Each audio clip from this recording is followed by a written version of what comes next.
자, 두 번째 이야기 한번 시작해 봅시다. 자, 법령의 조문은 대개 A에 해당하면 이제 B를 해야 한다는처럼 요건과 효과로 구성된 조건문으로 규정됩니다. 법률 지문이었죠.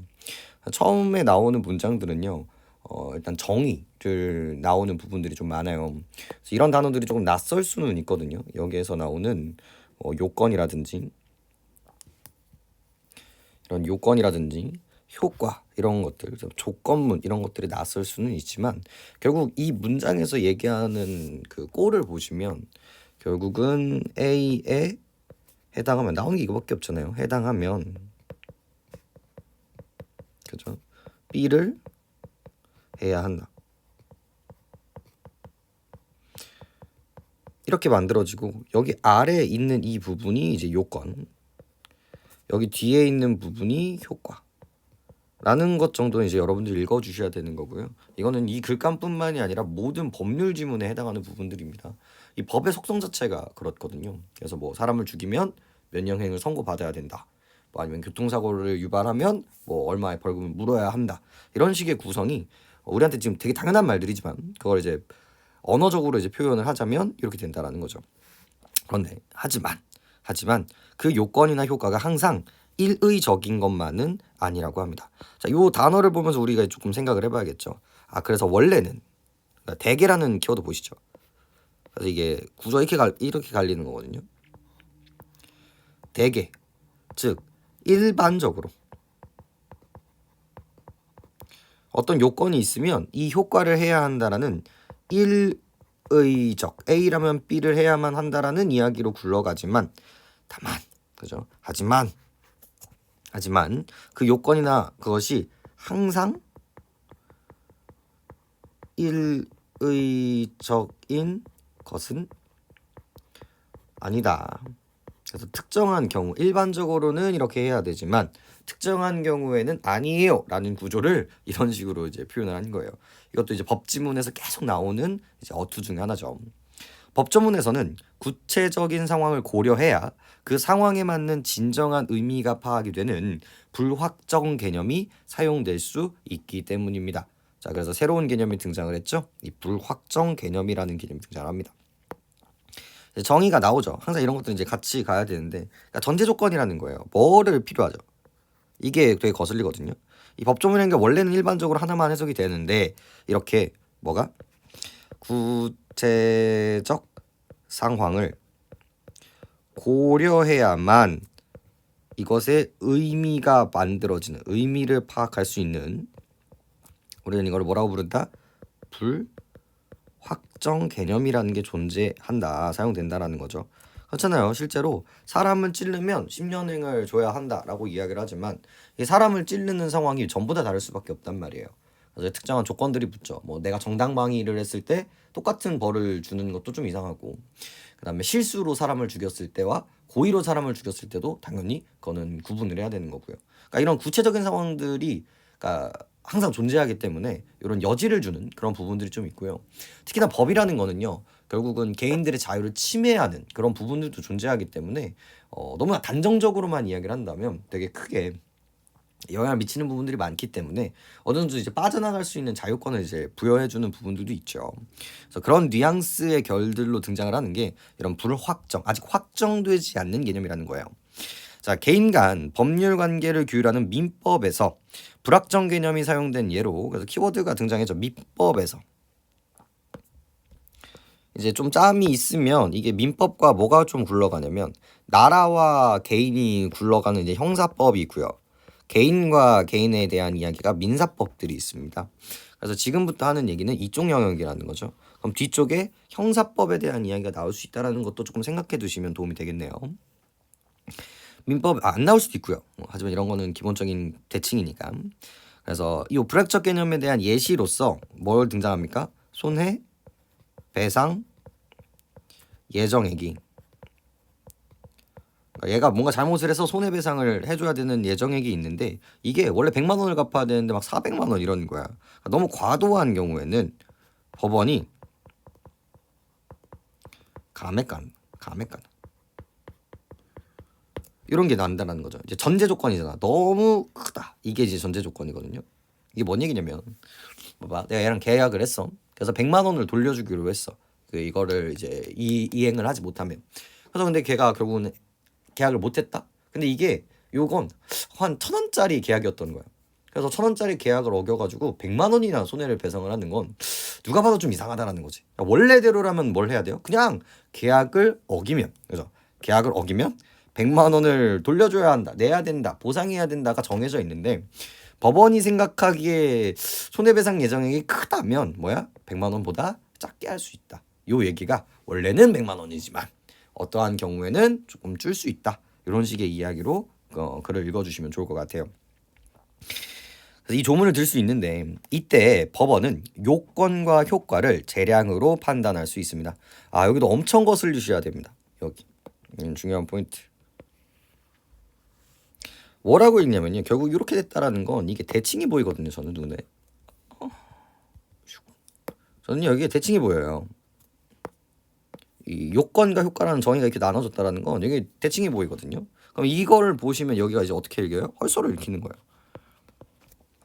그래서 문제는 요건만, 효과만 재량으로 판단할 수 있다라는 이미지가 되는 거죠. 그래서 저는 이 정도의 느낌으로 갈 것 같아요. 요건도 이제 재량이고, 여기도 재량, 여기도 재량. 이런 식으로 이제 이야기를 할 수 있을 것 같아요. 손해배상 예정액은 위약금의 일종이며 계약 위반에 대한 제재인 위약벌도 위약금에 속합니다. 위약금의 성격이 둘 다 무엇인지 증명하지 못하면 손해배상 예정액으로 다뤄지게 되죠. 자, 이런 것도 새로운 단어들이 막 나오지만 이것도 이제 관계를 어떻게 형성하느냐의 문제라는 거예요. 자, 이걸 읽을 때 이제 선생님은 손해배상 예정액,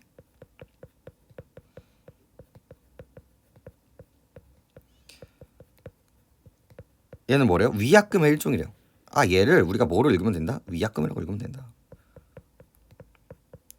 근데 계약 위반에 대한 제재인 위약벌도 위약금에 속한다. 그래서 이거를 계약 위반을 더 하지 못하게 이제 벌을 부과하는.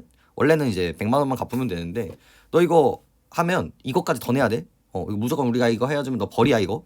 약간 이런 느낌으로 주는 게 이제 위약벌이라는 건데 여기 하나 더 만들어지는 거예요. 만들어놨는데 이 위약금 내부에 쇼로로 여기에 위약벌도 있는 거죠. 자, 위약금 성격이 둘 중 무엇인지 증명되지 못하면, 자, 그래서 원래는 이 위약금을 물면 손해배상 예정액이나 그죠 위약벌로서 이제 처리가 돼야 되는데 이걸 뭐 하지 못하면, 증명하지 못하면, 색이 같아서 그런데 이건 거의 무조건이에요. 무조건 문제로 무조건 나온다는 거예요. 뭐가 이게 뭐니까 이게 법에서의 전제 조건이거든요. 증명하지 못하면 손해배상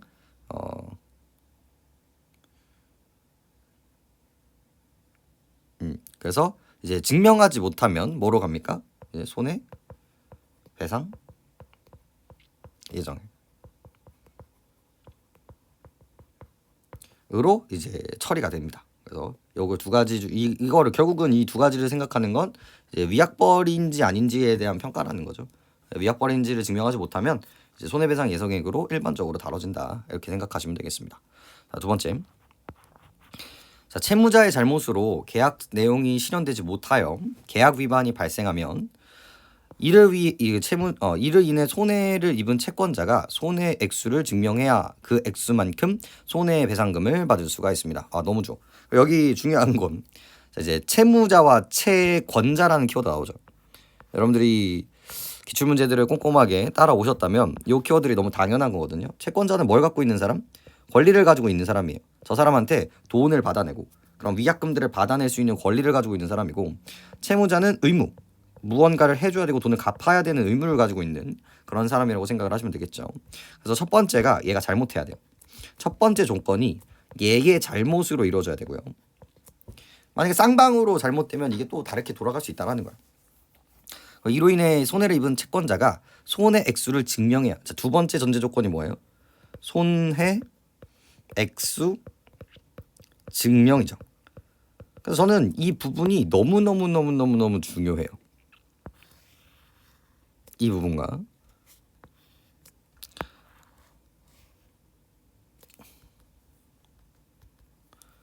이 부분이 세상 중요하다고 생각하시면 됩니다. 잘못을 하고 채권자의 손해가 얘가 증명을 해야만, 이것을 해야만, 이 두 가지를 해야만 그죠? 해야만 뭐가 가능한 거죠? 그 액수만큼 손해 배상금을 받는다. 이게 중요하다라는 거죠. 여기 위에 쪽이 뭐이고요? 전제 조건이고요. 그래서 이 두 가지 중에 하나라도 어긋난다면 이 사람은 손해배상을 얻을 수가 없다. 이런 식으로 글을 읽으셔야 되고요. 근데 이게 일반적인데, 그러나 손해배상 예정액이 정해져 있다면 채권자는 손해 액수를 증명하지 않아도 손해배상의 예정만큼 손해배상금을 받을 수가 있습니다. 여기도 그냥 문제를 내겠다라는 얘기를 쭉 하고 있는 거예요. 이 글감을 이제 어떻게 읽어야 되냐면 원래는과 특별한 이런 느낌인 거죠. 자, 여기 글감의 이 키워드는 원래는 뭐예요? 원래는 증명을 해야 돼. 그죠? 하지만 이미 예정액이 픽스가 되어 있어. 정해져 있단 말이야. 그러면 뭐 할 수 있다? 증명하지 않아도 된다. 그리고 바로 이 부분이 뭐다? 전제 조건이라는 거죠. 그래서 여기서 대칭이 되는 거야. 근데 이번에 손해 얘를 안 해도 되는 경우가 있어. 안 해도 되는 경우가 있는데 그 전제 조건은 바로 뭐다? 이미 정해져 있다면, 픽스되어 있다면 가능하다. 이런 식으로 이제 if, 그죠? fix, 이런 식으로 이제 글감을 읽어볼 것 같아요. 자, 이미 이때 손해 액수가 얼마로 증명되든 손해배상 예정액보다는 더 받을 수가 없습니다. 그래서 이거는 이제 하지만 이제 but 여기 하지만 but 그 위론 못 받음. 그죠? 근데 이때 이제 좀 잘하시는 분들이 생각해야 되는 부분은 보면 그럼 그 아래는 이건 보장되는 건가? 무조건 그건가? 이런 생각을 해야 된단 말이에요. 이게 괜히 이 위라는 워딩을 쓰는 게 아니거든요. 근데 이 얘기가 우리 어디서 나왔기 때문에 더 의미가 있는 거예요. 법원이 감액을 가능하다고 얘기를 했거든요. 그래, 위로 못 받는 건 내가 알겠어. 그럼 그 아래로 감액하는 거는 되는 거야? 라는 질문을 하고 있어야 된단 말이야, 스스로. 그죠? 그래서 한편 좀 더 볼게요. 한편 위약금이 위약벌임을 증명이 되면 그래서 네가 조금 더 잘못했어. 위약벌임이 증명이 되면 채권자는 위약벌에 해당하는 위약금을 받을 수 있고 손해배상 예정액과는 다르게 법원이 감액할 수가 없습니다. 이것도 뭐 거의 뭐예요? 문제를 내겠다는 얘기예요. 여태까지 우리가 열심히 떠들었던 이 부분들은 이 뭐에 대한 이야기였다. 여기서부터 여기까지가 쭉, 여기가 이 1번 손해배상 예정액이었을 때예요. 하지만 요게 뭐가 되는 경우 대칭이 만들어지죠.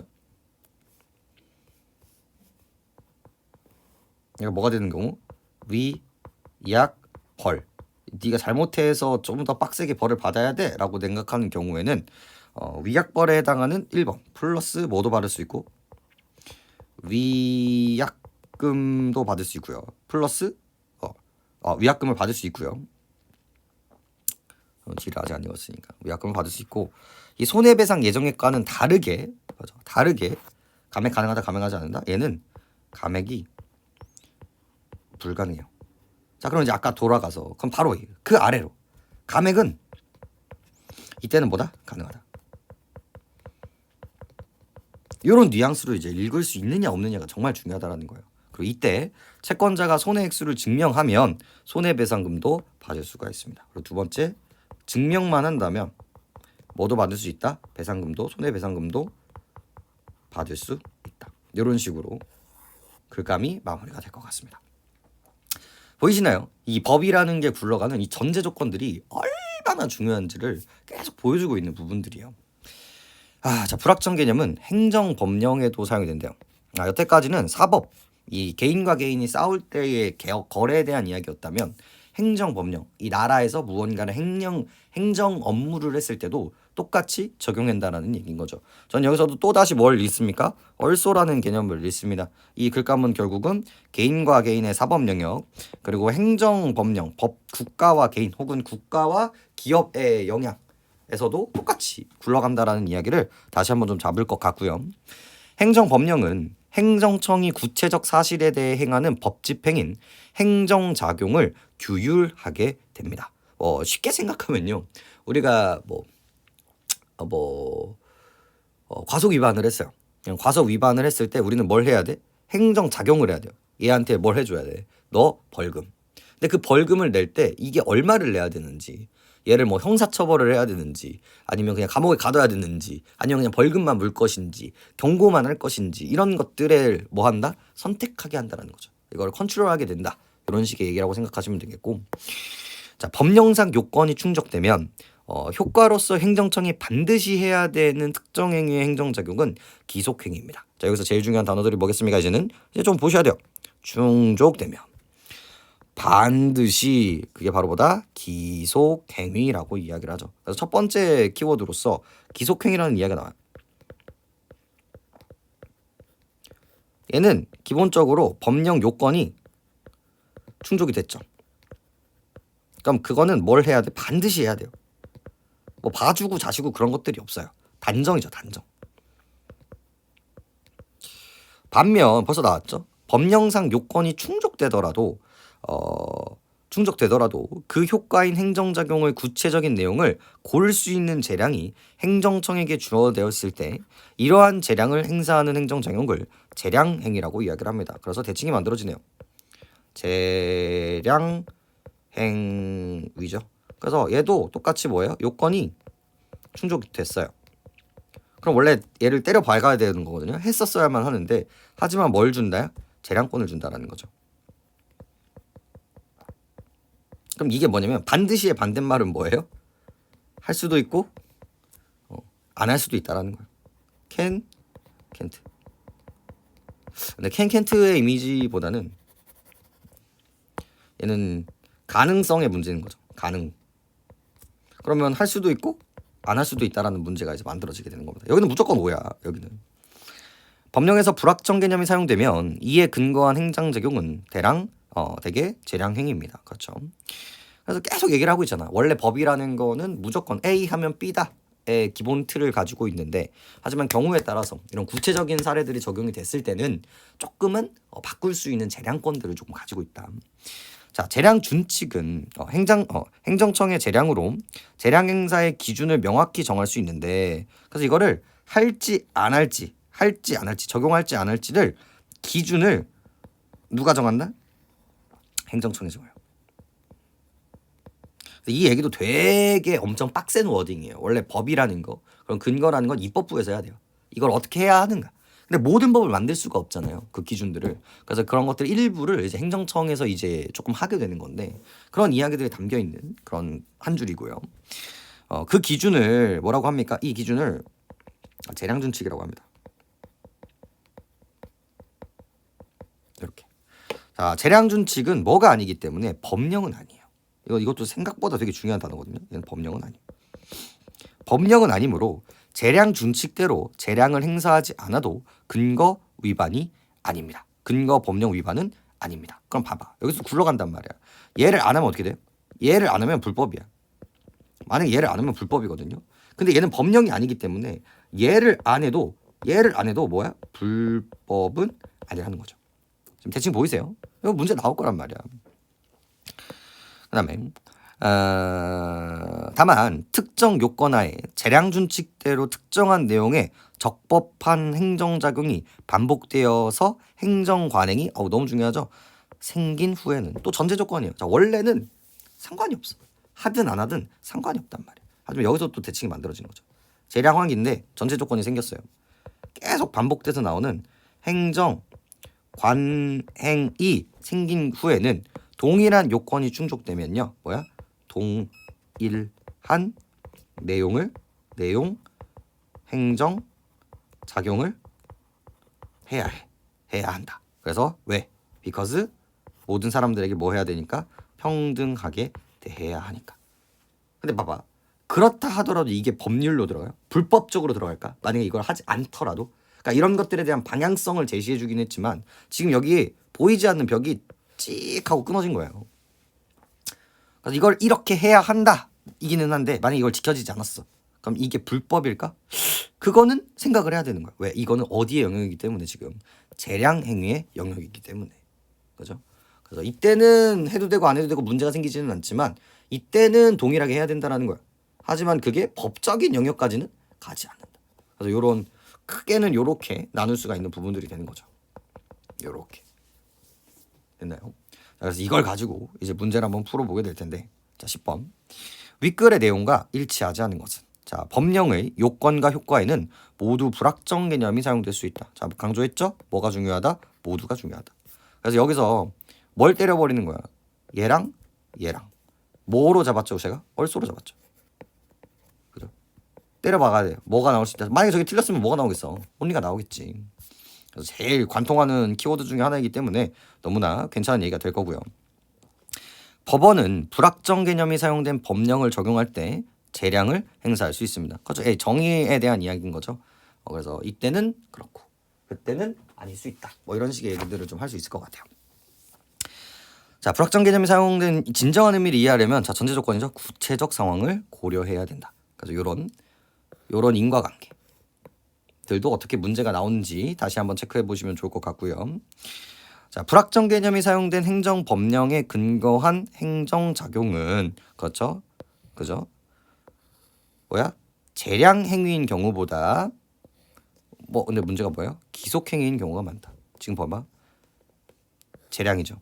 그러면 해도 되고 안 해도 된다는 얘기예요. 재량이죠. 근데 어디라 얘기하고 있어요? 기속행위라고 얘기를 하고 있죠. 그래서 뭐가 된 거야 지금? 잘못된 부분이라고 보시면 되겠습니다. 그죠? 그럼 여기도 나오죠.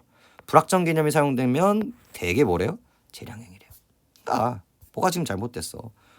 가장 기본적인 문제 출제 방식인 얘와 얘를 바꿔내는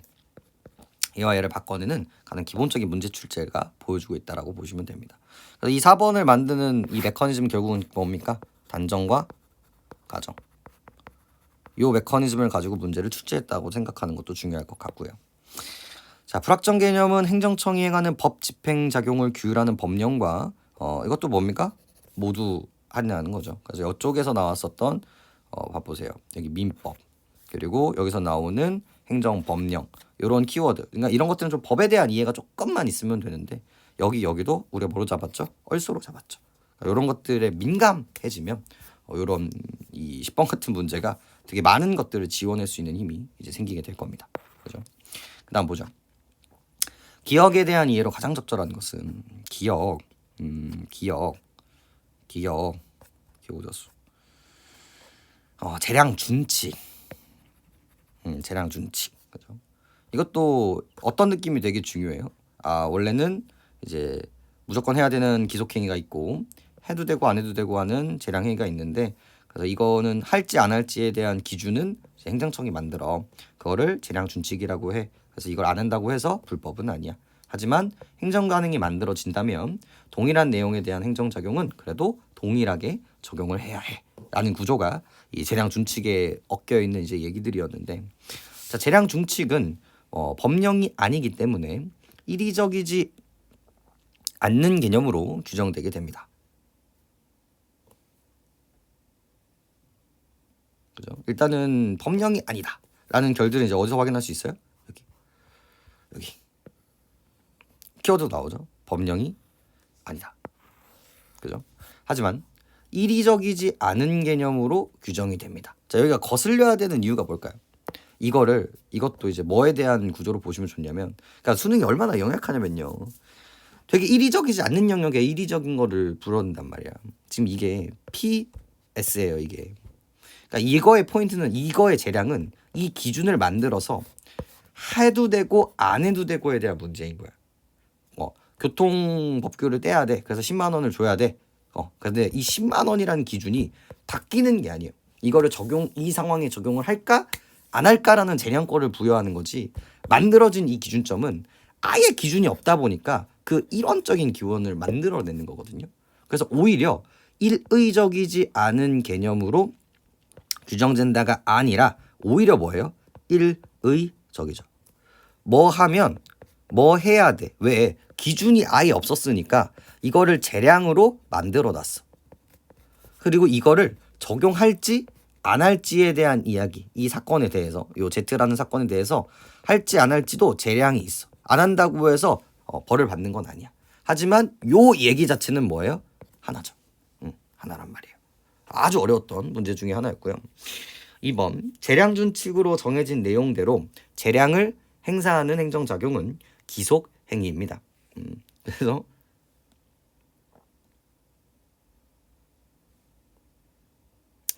이것도 완전 잘못됐죠. 애초에 이 세퍼레이트가 되어 있는 부분에서 이쪽에 있는 얘기를 이쪽이랑 이제 끌고 가고 있으니까요. 그래서 이 기속행위라는 얘기조차 되게 이상하다라는 거 확인할 수 있습니다. 3번, 재량 준칙으로 규정된 재량 행사의 기준은 반복되어 온 적합한 행정작용의 내용대로 적용이 되어야 합니다. 이것도 봐봐. 뉘앙스를 잘 보세요. 재량 준칙으로 규정된 행사 기준은 반복되어 온 적합한 행정작용의 내용대로 정해져야 된다. 이 라인들을 볼까요? 어디 갔어? 이것도 이 그냥 얼핏 봤을 때는 되게 뭐랄까 되게 그럴싸해 보인단 말이에요. 이런 부분들이.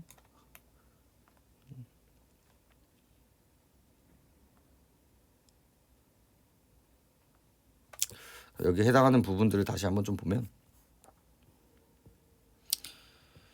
자 여기요. 자, 재량의 준칙대로 특정한 내용의 적법한 행정작용이 반복돼요. 이렇게 어디 갔어? 자, 특정 요건 플러스 재량 준칙, 적법 행정, 반복. 요렇게 되면 뭐가 만들어져요?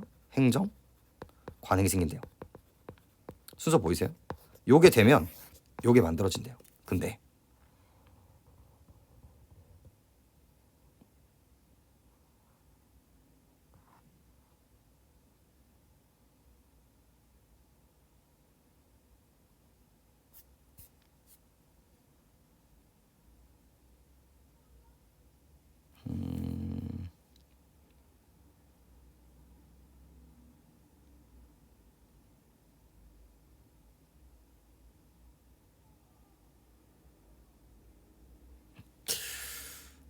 잠시만요. 조금 더 예쁘게 표현하고 싶은데.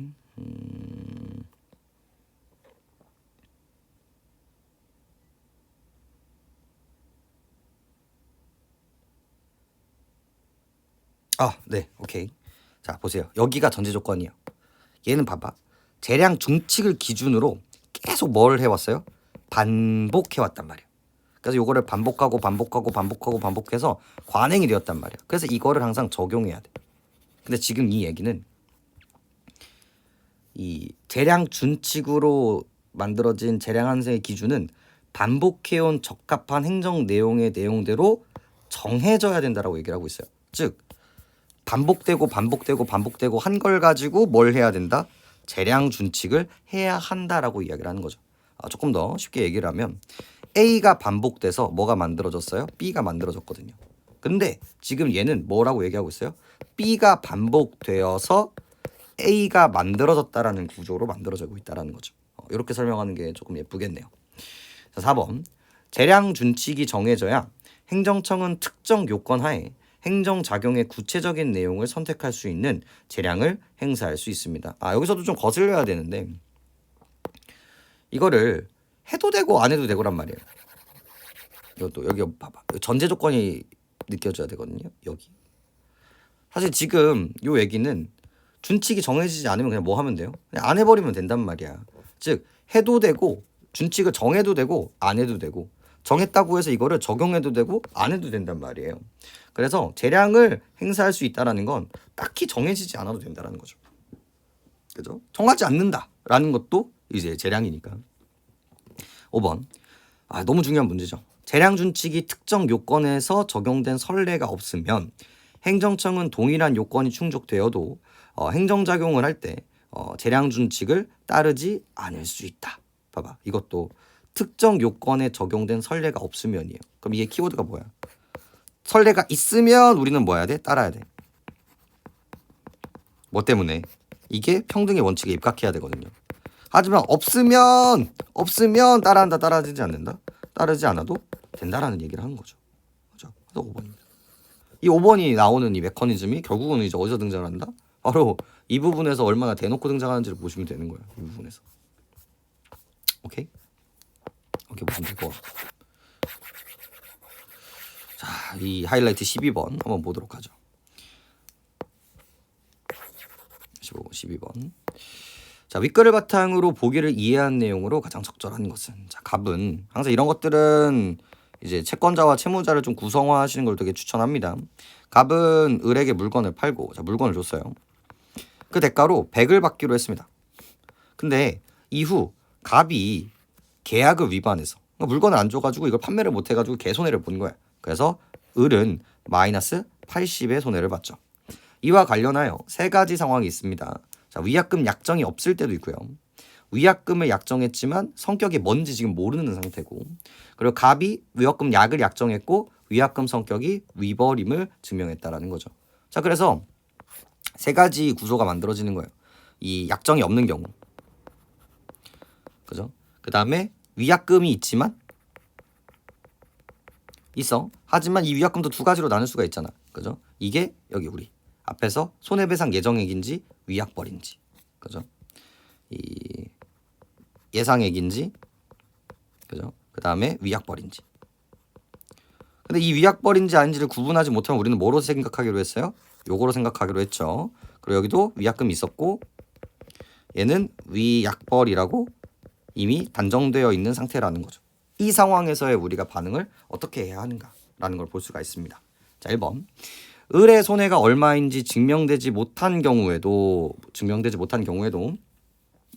갑이 을에게 80을 지급해야 하고 법원은 감액할 수 없습니다.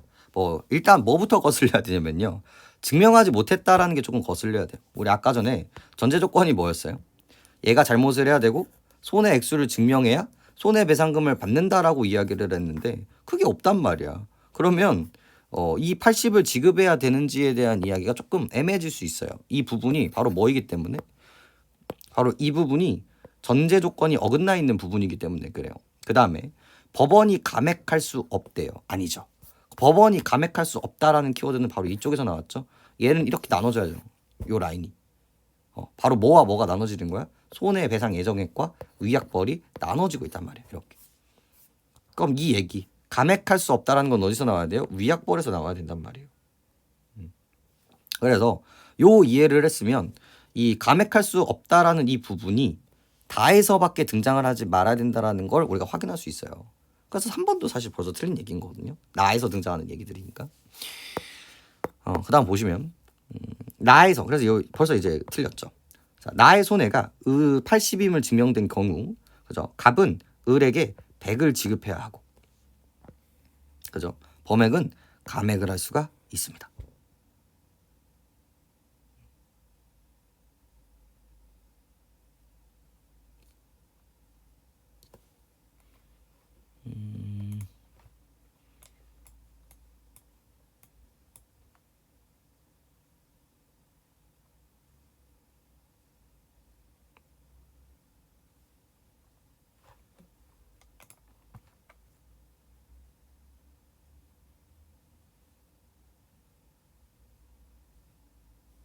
그죠? 그렇죠. 맞는 얘기이기 때문에 너무 맞는 얘기였다. 그죠? 80임이 증명이 됐어요. 그래서 첫 번째 전제 조건이 완성이 되고요. 여기 전제 조건이 완성이 되고요. 일단 잘못했고 손해액수를 증명을 했어요. 그러면 뭘 받을 수 있는 거야? 손해배상금, 손해배상 예정액인 위약금을 받을 수가 있게 되는 거예요. 그리고 그거는 감액을 가능할 수 있다라는 거지. 실제로 80의 손해였으니까 100은 조금 빡센데, 그래서 마이너스 90이라든지 뭐 마이너스 80으로 이야기를 할 수 있다라는 거죠. 그래서 답이 2번입니다. 그래서 너무 맞는 얘기랑. 3번은 물론 감액할 수 없다 해서 이제 끝났고, 증명되지 못한 경우 역시도 되게 거슬려야 된다라는 걸 확인할 수 있습니다. 그 다음에 4번 다해서 을의 손해가 80임이 증명이 됐고요. 그러면 갑이 을에게 180을 지급해야 되고, 자 법원이 감액할 수 있다 없다? 없다. 그죠? 여기는 80에다가 위약벌인 100까지 플러스 해가지고 180을 낼 수가 있지만 이거는 감액할 수가 없습니다. 다해서 을의 소멸지가 얼마인지 증명되지 못한 경우, 이것도 마찬가지죠. 증명되지 못하면 돈을 추구할 수가 없다. 이런 것도 모두. 그래서 이 3번에서 하는 이야기 역시 이 3점짜리 문제에서 하는 얘기 역시 뭡니까? 전부 다 전제 조건이에요. 중요성. 그래서 첫 번째, 얘가 증명을 할 수 있는가 없는가에 따라서 이제 구분이 되고요. 두 번째, 그 다음에 위약금이 있는가 없는가에 따라서 나오고요. 그 다음에 이 위약금이 이제 예정액인지, 그죠? 예상액인지 아니면 위약벌인지에 따라서 이제 나뉘게 되는 거고요. 여기 같은 경우는 뭐가 가능하고요? 감액이 가능하고요. 얘 같은 경우는 어떻게 된다? 감액이 불가능하다라는 얘기를 하고 있는 거죠. 그래서 이게 다 전부 다 전제 조건에 따른 결과 적용값이 달라지기 때문에 일어나는 일들이에요. 오케이? 이게 수능입니다, 여러분들. 여러분들이 사고해야 되는 부분들, 이런 읽어가면서 고민해야 되는 부분들을 조금 구조화해서 보여드리려고 노력을 했는데, 이제 2달 동안 열심히 했던 얘기들도 사실 같은 얘기들인 거거든요. 그래서 여러분들이 요 수능, 어떻게 보면 우리가 국어 공부를 하는 거의 끝자락에 대한 이야기들인 거거든요. 그래서 요거를 내가 수능장에서 어떻게 풀 수 있을 것인가를 조금 고민을 하면서 다시 한번 풀어보시면서 좀 잘 따라와 보시기 바랍니다. 너무 고생 들려주시고 너무 고생 많으셨고요. 여러분들이 국어 공부를 항상 재미있게 열심히 해서 좋은 결과 있기를 바라겠습니다. 지금까지